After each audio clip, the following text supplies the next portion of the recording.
Prijetno pozdravljeni. Adventni čas je. Čas radosti in veselja in domovi dišijo. Dišijo po cimetu, po nageljnovih žbicah, po miru in harmoniji. Dišijo po obdarovanju. Sonce in luna sta nas pripeljala do zimskega solsticija, dneva, ki so mu ljudstva vedno posvečala poseben namen. Zanje je bil to obred. Oblekli so obredna oblačila ter se v tišini pripravljali na posebno noč, ko luna zasveti in jih obdari s svojim sijem. Praznovali so ob ognju, peli in plesali in darovali bogovom stvari, ki so jim bile najbolj drage. Verjeli so v njihovo moč in voljo in verjeli so v energije, ki so vodile njihova življenja. V tem novoletnem času je lepo, če obdarujemo ljudi, ki jih imamo radi, seveda po svojih zmožnostih.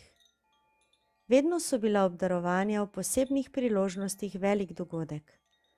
Lahko smo potrošna družba v času obrednih obdarovanj, s tem ni nič narobe. Vendar ne pozabimo, da lahko podarimo tudi nasmeh. Nekomu, ki ga ne poznamo. Nekomu, ki ga bežno srečamo na ulici. Pa še na nekoga ne pozabimo. Ne pozabimo na nevidne in svetle energije, ki nas vse leto ohranjajo žive. One si resnično zaslužijo vso našo pozornost. Prižgimo svečo in se poklonimo energiji ognja. Greje nas in sveti in daje nam upanje. Pojdimo do reke in se zahvalimo njeni zdravilni moči. Zahvalimo se dežju, ki nahrani zemljo. Če do reke ne moremo, potem enostavno popijemo kozarec vode z zavedanjem, da brez nje tudi nas ne bi bilo. Tudi glasba simbolizira energijo vode. Lahko si zavrtimo mirno glasbo in ob njej uživamo. Pojdimo v gost, nesimo ostanke starega kruha ali pest soli za živali. Zahvalimo se drevesom in pobožajmo zemljo. In ne nazadnje še, velik hvala energijam kovine. Zahvalimo se vsem kovancem v denarnici in tistim, ki nam ropotajo po žepih. Vse okoli nas je blagostanje, veliko ga je.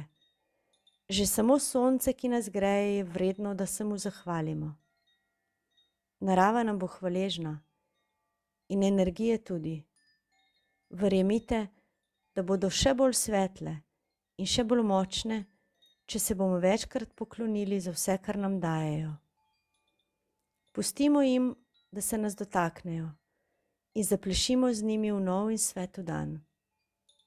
Počnimo karkoli, samo bodimo in ostanimo v zavedanju hvaležnosti. Verjamem, da je to včasih težko in prav v tem je čar življenja, ker ne vemo, kdaj se bo iz težko spremenilo v prelepo. Osti jarej, ostani mlad.